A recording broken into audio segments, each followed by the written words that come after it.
محبت کرتا ہے، کسی حادثے میں یا جہاد کے میدان میں ہاتھ کٹ جاتا ہے، ٹانگ کٹ جاتی ہے، اب کہتے ہیں یار یہ تو بڑا ہی اللہ والا ہے، اس کے ساتھ یہ آزمائش کیوں آئی؟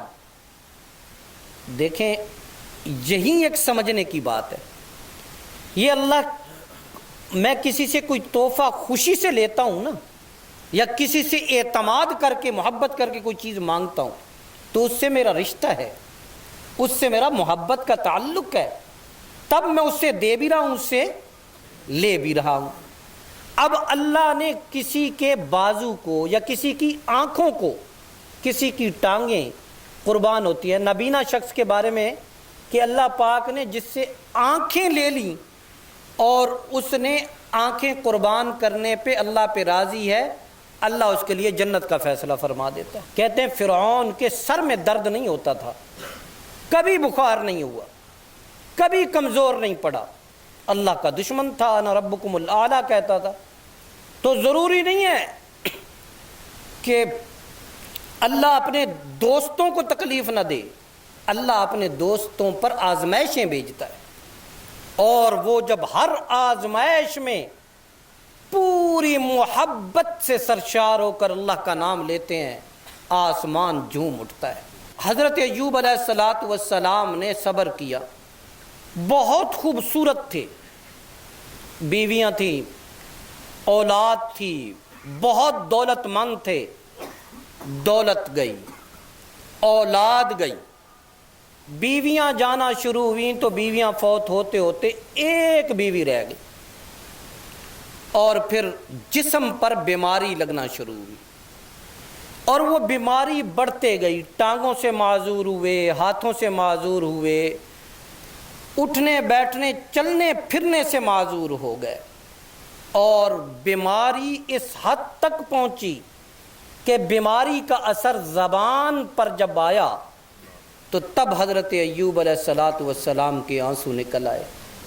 کہا میرے اللہ، تو نے اولاد لی صبر کیا، تو نے مال لیا صبر کیا، ربا تو نے بیویاں میری تھی فوت ہو گئیں، میں نے اس پہ صبر کیا، پاؤں ٹانگوں سے آپ نے محروم کیا، معذور کیا، میں نے صبر کیا، ہاتھوں سے محروم کیا، صبر کیا، چلنے پھرنے سے معذور کیا، صبر کیا، ربا ایک زبان تھی جس سے تیرا نام لیتا ہوں، ایک زبان جس سے تیرا نام لیتا ہوں، اللہ اپنے نام سے تو محروم مت کرنا۔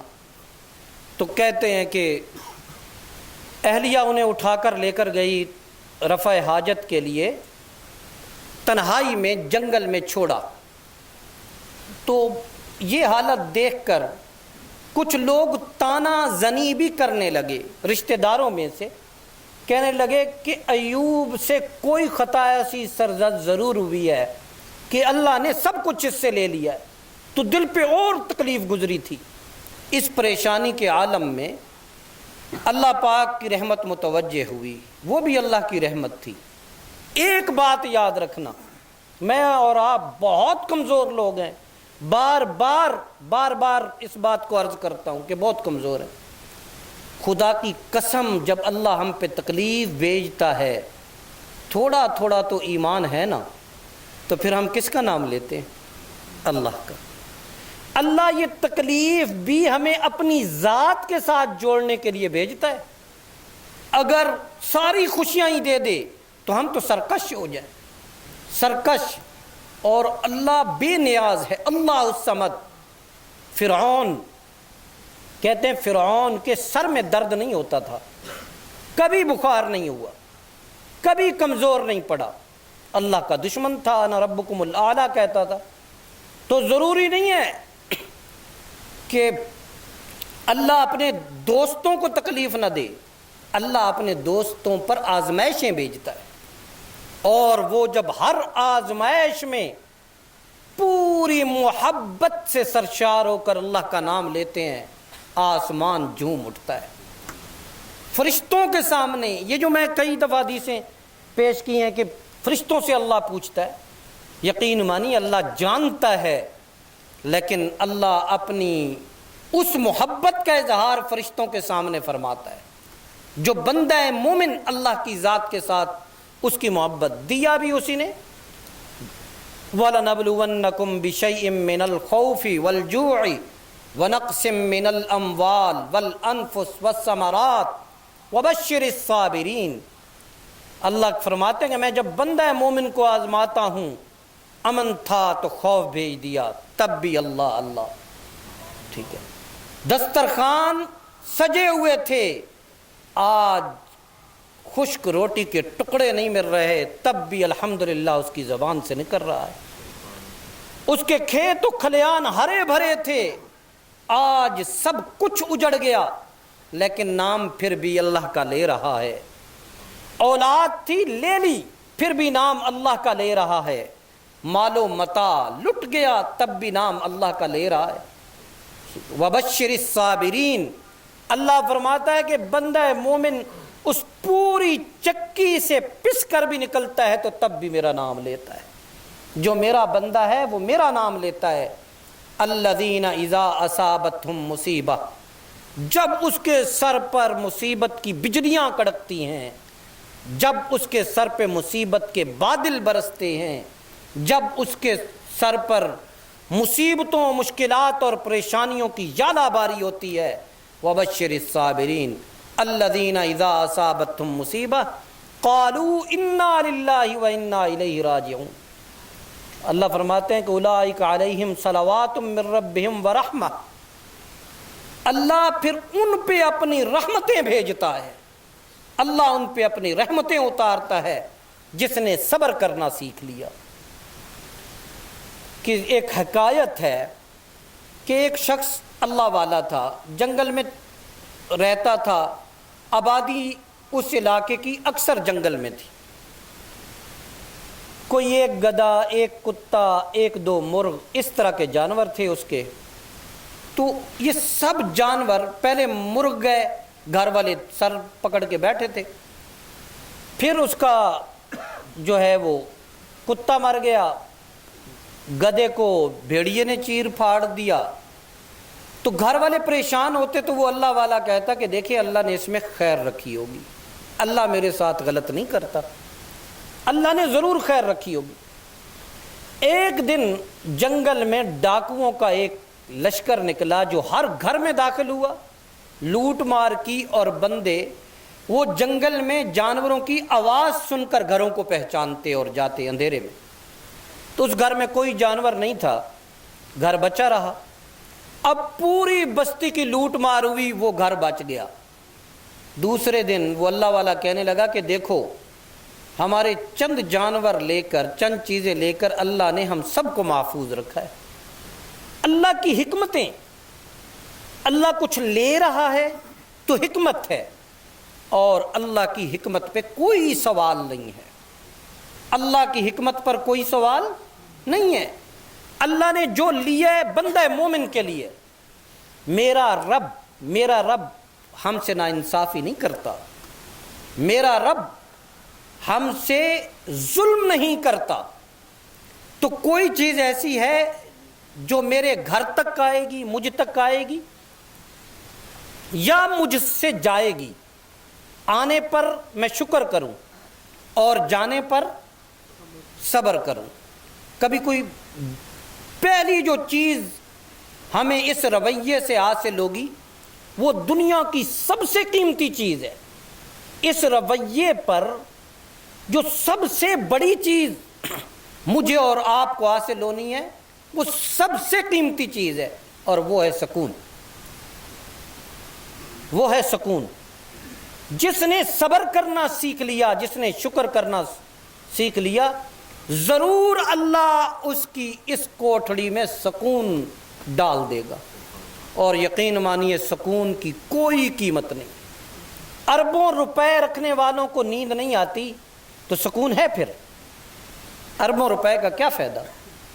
مال دولت سب کچھ ہے اور سکون نہیں ہے. اور جہاں سکون ہے یقین مانیے وہ دنیا کا سب سے امیر ترین انسان ہے، وہ سب سے امیر ترین. اور دنیا کا سب سے غریب وہ ہے جس کے پاس سکون نہیں ہے. کہتے ہیں کہ دنیا کے ایک امیر ترین انسان اس کی یہ آنکھوں کی یہ جو پلکیں ہیں نا، یہ آنکھوں پہ گر گئی۔ اب وہ ہر جگہ پوری دولت لوٹا کر یہ پلکیں اٹھوانا چاہتا تھا، لیکن دنیا کے پاس طاقت نہیں تھی۔ اب آپ بتائیں کہ اگر یہ پلکیں اٹھانے کی طاقت نہ ہو اور آپ ساری دولت قربان کر دیں اور پلکیں ہی نہ اٹھا سکیں تو یہ دولت کس کام کی؟ 2 لقمے نہ ہضم کر سکیں، 2 لقمے، آپ اربوں ڈالر کے مالک ہیں لیکن آپ کا معدہ 2 لقمے نہیں ہضم کر سکتا تو یہ دولت کس کام کی؟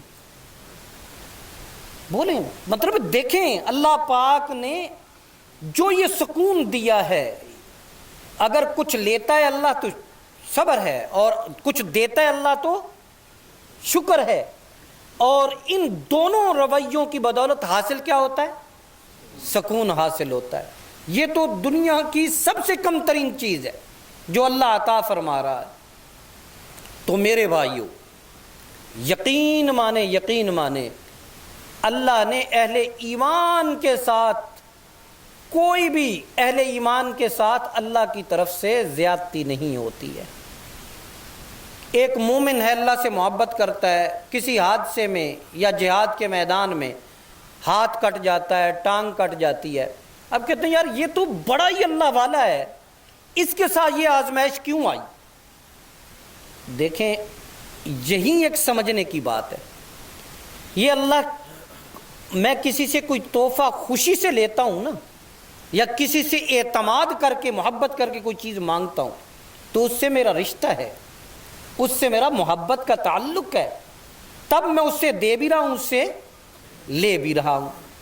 اب اللہ نے کسی کے بازو کو یا کسی کی آنکھوں کو، کسی کی ٹانگیں قربان ہوتی ہیں، نابینا شخص کے بارے میں کہ اللہ پاک نے جس سے آنکھیں لے لیں اور اس نے آنکھیں قربان کرنے پہ اللہ پہ راضی ہے، اللہ اس کے لیے جنت کا فیصلہ فرما دیتا ہے۔ میں نے ایک حدیث سنائی تھی، شاید آپ حضرات کو یاد ہو، کہ یہ جو غریب غربا ہیں ہمارے زمانے کے، جنہیں ایک ٹائم کھانا ملتا ہے دوسرے ٹائم نہیں ملتا، حدیث میں آتا ہے اللہ جنت میں انہیں اتنا اونچا مقام عطا فرمائے گا کہ زمین پہ رہنے والے امراء کہیں گے کاش ہمارا گوشت کینچیوں سے کاٹا جاتا، لیکن اللہ ہمیں یہ جنت میں مرتبہ عطا فرماتا۔ اس زمین پہ رہنے والے غریبوں کبھی پریشان نہ ہوا کرو، اللہ نے اتنی اونچی جنت تمہارے لیے رکھی ہے کہ اربوں ڈالر کے مالک تمہارے مقام و مرتبہ کو اس کائنات میں جا کر دیکھ کے کہیں گے کاش زمین پہ ہمارا گوشت کینچیوں سے کاٹا جاتا، لیکن اللہ جنت میں ہمیں یہ مقام عطا فرماتا۔ لیکن یہ اس غریب کے لیے ہے جو ہر لقمے کے ساتھ کہتا ہے الحمدللہ رب العالمین، جو ہر لقمے کے ساتھ اللہ کا شکر ادا کرتا ہے، ہر آنے اور جانے والے سانس کے ساتھ اللہ کا شکر ادا کرتا ہے، جس کے وجود میں شکر کا جذبہ کوٹ کوٹ کر بھرا ہوا ہے، تو اس کے لیے کیا ہے؟ اس کے لیے یہی چیز ہے کہ اللہ اسے پھر جنت میں یہ مرتبہ عطا فرمائے۔ تو نابینا شخص جس کی آنکھیں چلی گئیں اللہ اس کے لیے گناہ سارے معاف کر کے وہ جنت کا فیصلہ فرما دیتا ہے۔ جس کی آنکھیں چلی جائے، کیا خوش نصیب یہ، اللہ کچھ لے رہا ہے تو اس کے بدلے میں کہیں دے بھی رہا ہے۔ تو میں نے عرض کیا کہ ہاتھ کٹ گیا، بازو کٹ گیا، اب یہ جو قربانی اللہ نے لی ہے نا، اس قربانی قبول فرمائے اللہ، اس قربانی کی بدولت اگر یہ اس قربانی پر خوش ہے بندہ مومن اس قربانی پر خوش ہے تو یقین جانیے اللہ نے یہ قربانی ایسے نہیں دی، بلکہ اللہ نے جنت میں اعلیٰ ترین مقام دینے کے لیے اس سے یہ قربانی لی ہے۔ نا انصافی تو نہیں نا، میں بھی نماز پڑھ رہا ہوں، آپ بھی نماز پڑھ رہے ہیں، یہ بھائی بھی نماز پڑھ رہے ہیں، سب پڑھ رہے ہیں، لیکن ہم میں سے کوئی ایک بظاہر اعمال میں برابر لیکن جنت میں اونچا ترین درجہ، ایسے نہیں۔ اللہ پھر قربانی یہاں لیتا ہے، درجہ وہاں اونچا عطا فرماتا ہے۔ تو میں واقعہ سنا رہا تھا حضرت ایوب علیہ السلام کا۔ تو حضرت ایوب علیہ السلام اللہ نے پانی نکال دیا اور کہا ہے ایوب یہاں نہائیں۔ حضرت ایوب نے غسل کیا، ساری بیماری ختم، اور بالکل نوجوان بن کے بیٹھ گئے۔ اتنی دیر میں وہ اہلیہ آئی واپس جو چھوڑ گئی تھی یہاں، تو اس نے کہا کہ یہاں میں شوہر چھوڑ کے گئی تھی اپنا خامند، وہ کہاں گیا ہے؟ اس نے کہا آپ کا خامند کیسے تھے؟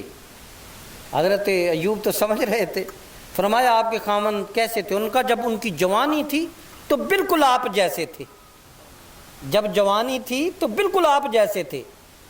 تو حضرت ایوب علیہ السلام نے فرمایا میں ہی وہ ایوب ہوں۔ کہا آپ؟ کہا بس اللہ نے یہ چشمہ دکھایا، میں یہاں نہایا ہوں۔ تو کہتے ہیں وہاں 2 کھیت تھے، گندم کا اور جو کا، تو اللہ نے گندم کے کھیت پر سونا برسایا، وہ جو تتلیاں میں نے عرض کی تھی، اور جو کے کھیت پر اللہ نے چاندی برسائی۔ تو حضرت ایوب علیہ السلام نے تہ بند اتار کے وہ سب اکٹھا کرنا شروع کیا۔ جب آپ صبر ایوب جیسا کرتے ہیں تو آسمانوں سے پھر اللہ سونے کی بارش فرماتا ہے۔ آپ صبر کرنے جیسے حضرت ایوب کی طرح ہو جائیں، یقین مانے اللہ آسمانوں سے سونے کی بارش برسائے گا، سونے کی بارش برسائے گا۔ تو میرے بھائی صبر کرنا سیکھو، شکر کرنا سیکھو۔ کبھی گھر میں بیٹھ کر اپنے بچوں کو صبر کی تلقین کرو، اپنی عورتوں کو، اپنی بچیوں کو۔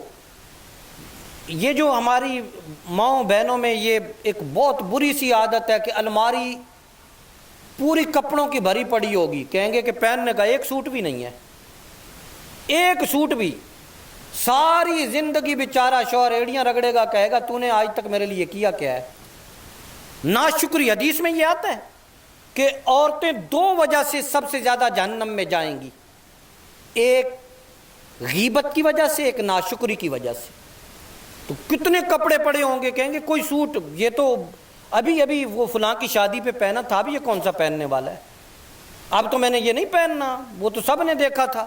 شریکہ کیا کہے گا؟ اللہ والیو کیا کر رہی ہو؟ لوگوں کو دکھانا ہے۔ لباس تن ڈھانپنے کے لیے ہوتا ہے، لوگوں کو دکھانے کے لیے نہیں ہوتا۔ لوگوں کو دکھلاوا کس چیز کا ہے؟ اپنی بیٹیوں کو، اپنی بہنوں کو، اپنی ماؤں کو بار بار صبر اور شکر کی تلقین کریں۔ جس گھر نے صبر سیکھ لیا، جس گھر نے شکر سیکھ لیا، اس گھر کا ہر دن عید کا دن ہوگا، اس گھر کا ہر دن عید کا دن ہوگا۔ 2 لقمے مل جائیں تو شکر، 1 لقمہ ملے تب بھی شکر۔ علماء نے لکھا ہے کہ شکر کرنے کا سب سے بہترین طریقہ یہ کہ اوپر والے کو نہ دیکھو، نیچے والے کو دیکھو۔ آپ گاڑی پہ ہیں تو جہاز والے کو نہ دیکھو، موٹر سائیکل والے کو دیکھو۔ آپ موٹر سائیکل پر ہیں تو گاڑی والے کو نہ دیکھو، سائیکل والے کو دیکھو۔ آپ سائیکل پہ ہیں تو موٹر سائیکل والے کو نہ دیکھو، پیدل کو دیکھو۔ آپ پیدل ہیں تو سائیکل والے کو نہ دیکھو، معذور کو دیکھو، جس کو چلنے کے لیے جس کے پاس ٹانگیں نہیں ہیں۔ اب آپ بتاؤ شکر کا رستہ ملے گا نہیں ملے گا؟ جب آپ بڑے بڑے دماغ میں خواب سجا کے بیٹھے ہوں گے تو کیا حاصل ہوگا؟ اس لیے اللہ نے جو دیا ہے سب کہیں الحمدللہ رب العالمین۔